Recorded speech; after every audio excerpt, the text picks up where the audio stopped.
Come on, Snake.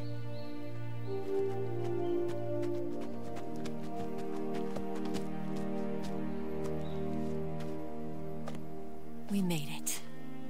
We made it. Over there.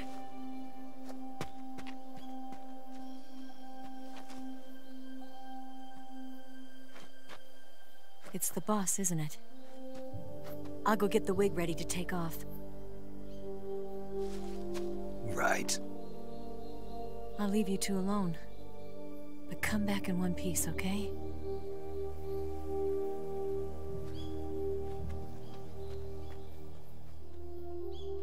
Promise me!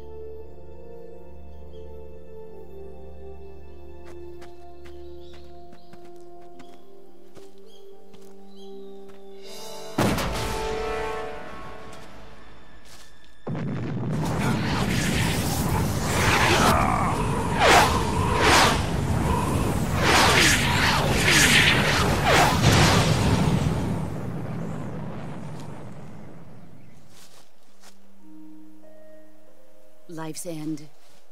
Isn't it beautiful? It's almost tragic.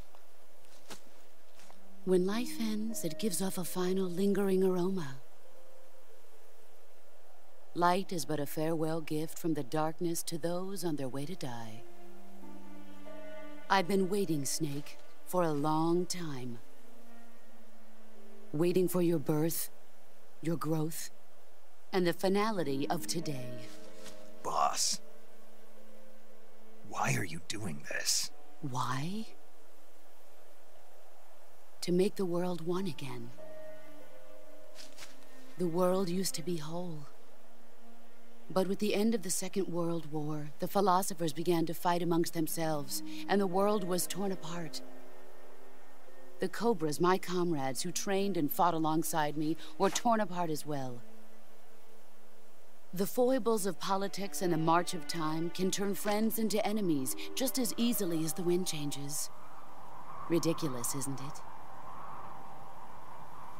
Yesterday's ally becomes today's opposition. And this Cold War? Think back. When I was leading the Cobras, America and Russia were fighting together. Now, consider whether America and Russia will still be enemies in the 21st century. Somehow I doubt it. Enemies change along with the times, the flow of the ages, and we soldiers are forced to play along. I didn't raise you and shape you into the man you are today just so we could face each other in battle.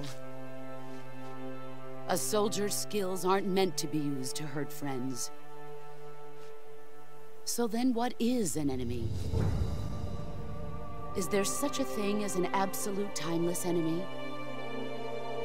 There is no such thing, and never has been. And the reason is that our enemies are human beings like us.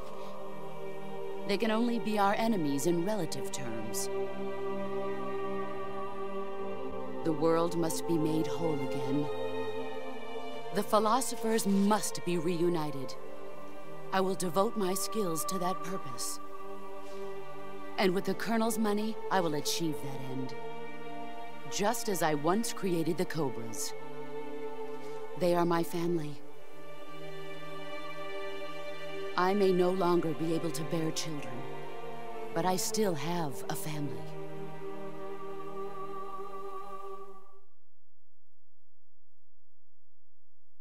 It was November 1st, 1951. I was in the Nevada desert participating in atomic testing. The name Nevada is derived from Spanish, covered in snow, white as snow. And snow is exactly what I saw in that Nevada desert. It froze my blood white.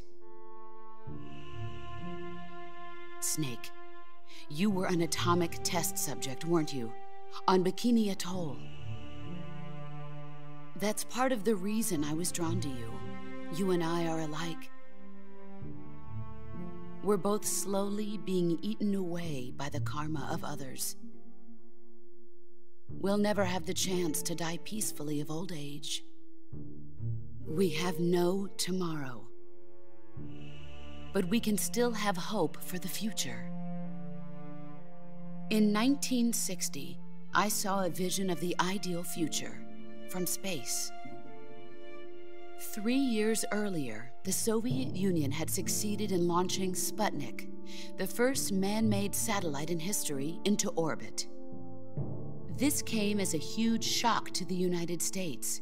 In response, America threw everything it had into its own manned spaceflight project, the Mercury program. Even as the Soviets seemed poised to send their first man into space, America was still experimenting with chimpanzees and rockets. The government wanted human data. So they secretly decided to send a human being into space. I was the one they chose. At the time, they didn't have the technology to block out cosmic rays, and whoever they sent up would inevitably be exposed to heavy radiation. That's why they chose me. After all, I'd already been irradiated once. Of course, you won't find any of this in the history books. I could see the planet as it appeared from space. That's when it finally hit me. Space exploration is nothing but another game in the power struggle between the US and the USSR. Politics, economics, the arms race, they're all just arenas for meaningless competition. I'm sure you can see that, but the Earth itself has no boundaries. No East, no West, no Cold War. And the irony of it is, the United States and the Soviet Union are spending billions on their space programs and the missile race, only to arrive at the same conclusion. In the 21st century, everyone will be able to see that we are all just inhabitants of a little celestial body called Earth. A world without communism or capitalism, that is the world I wanted to see. But reality continued to betray me. In 1961, I was sent to Cuba, to Bahia de Cochinos. It was part of a CIA-sponsored invasion under the guise of taking Cuban exiles back to their country. But the US government betrayed them. Our weak-kneed president held back their air support. Defenseless, the exiles were annihilated by the Cuban army. All I could do was watch in silence.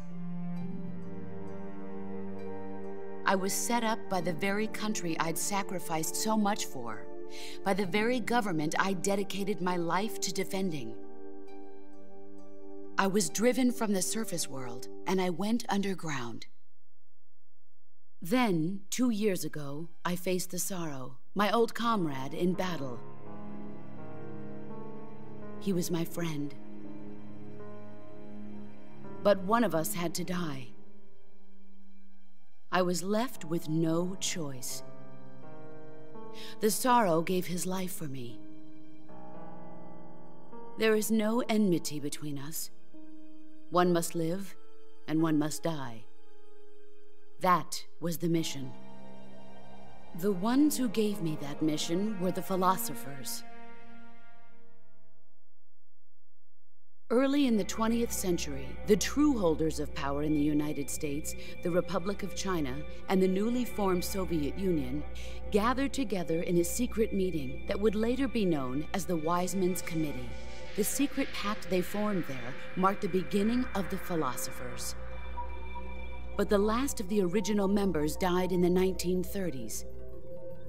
After that, the organization began to run out of control, and the Wise Men's Committee degenerated into a mere shell of its former self.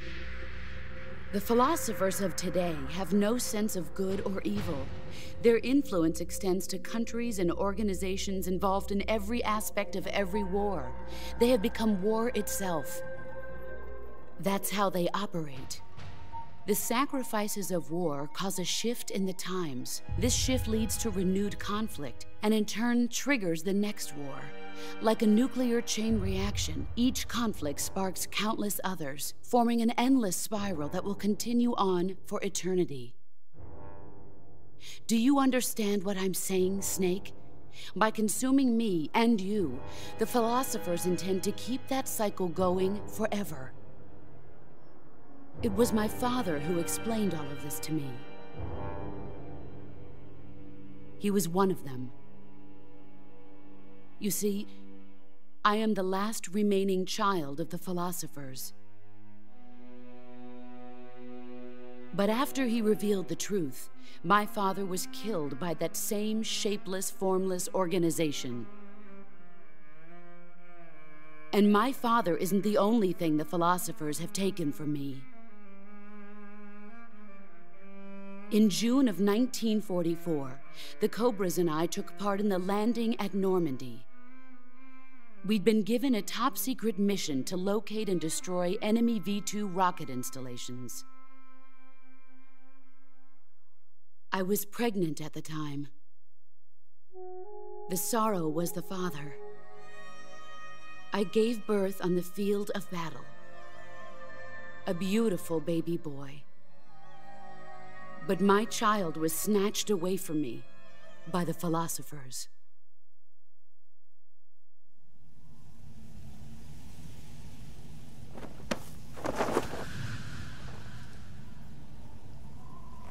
Look at this scar. This is proof that I was once a mother. I gave up my body and my child for my country. There is nothing left inside me now. Nothing at all. No hatred, not even regret. And yet sometimes at night, I can still feel the pain creeping up inside me, slithering through my body like a snake.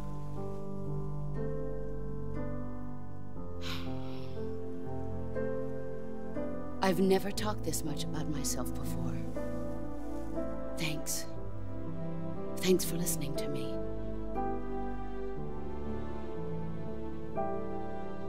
I feel content. Snake, commence the operation. I raised you. I loved you. I've given you weapons, taught you techniques, endowed you with knowledge. There is nothing more for me to give you. All that's left for you to take is my life, by your own hand.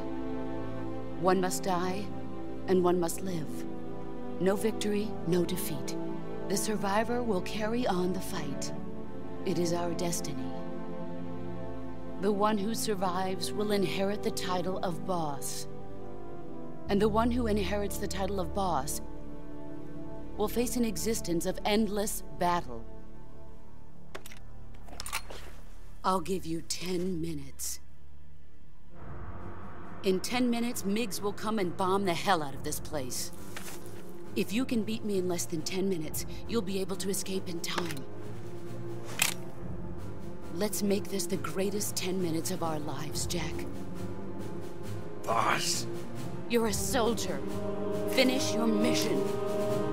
Prove your loyalty. Face me.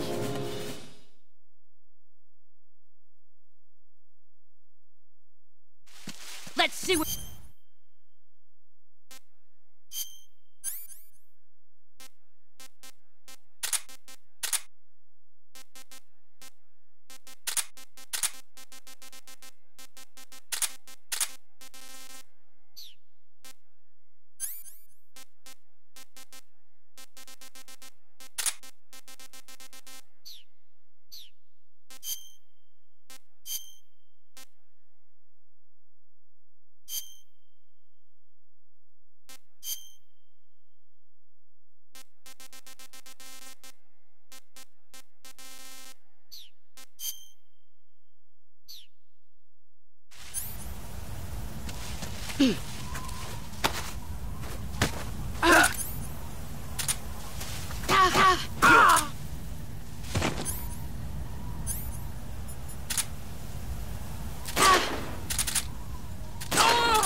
Where did you go?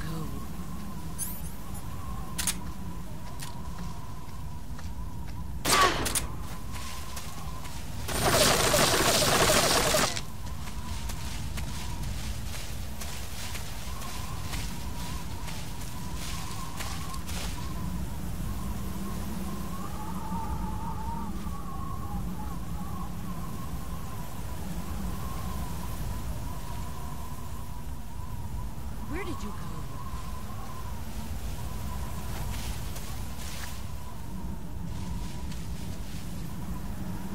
Where are you hiding?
He's gone.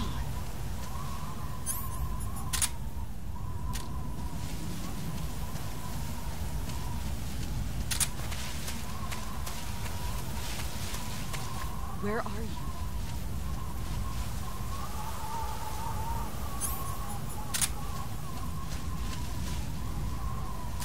Where are you?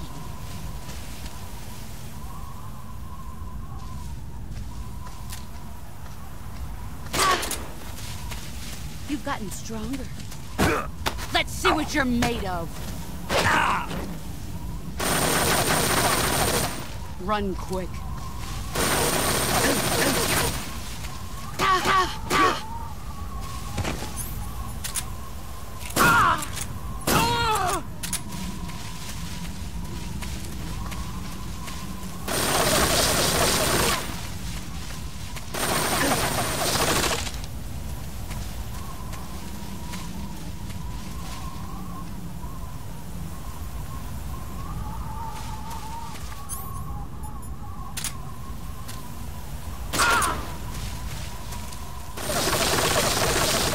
See what you're made of.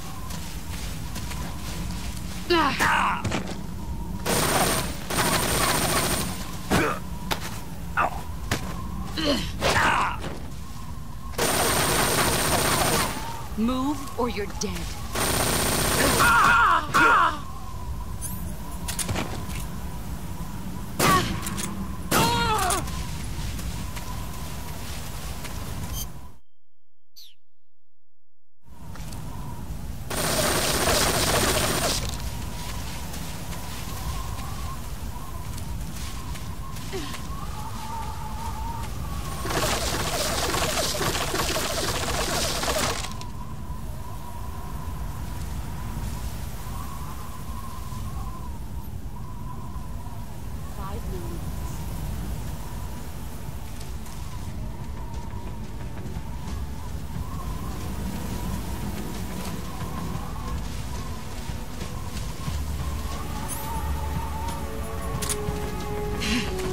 I found you.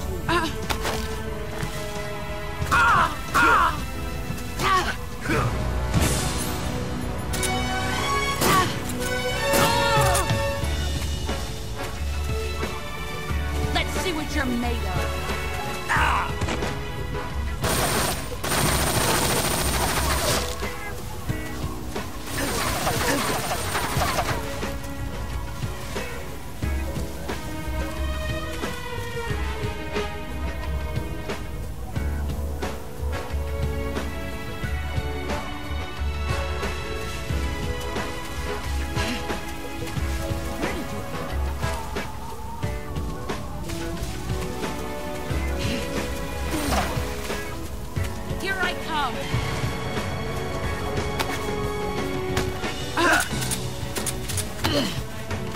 play rough. Heads up, Snake.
Silence through the night.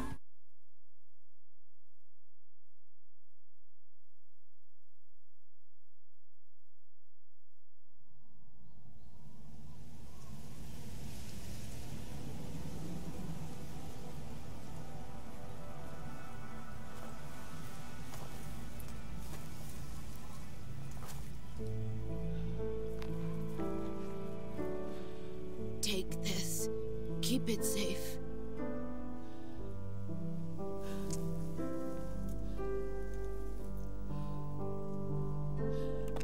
It's our only hope.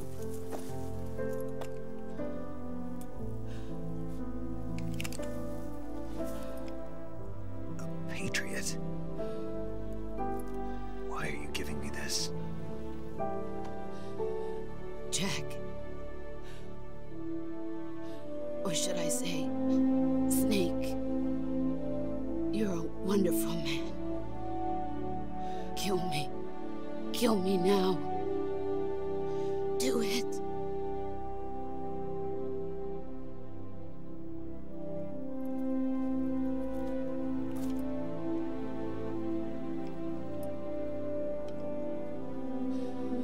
There's only room for one boss and one Snake.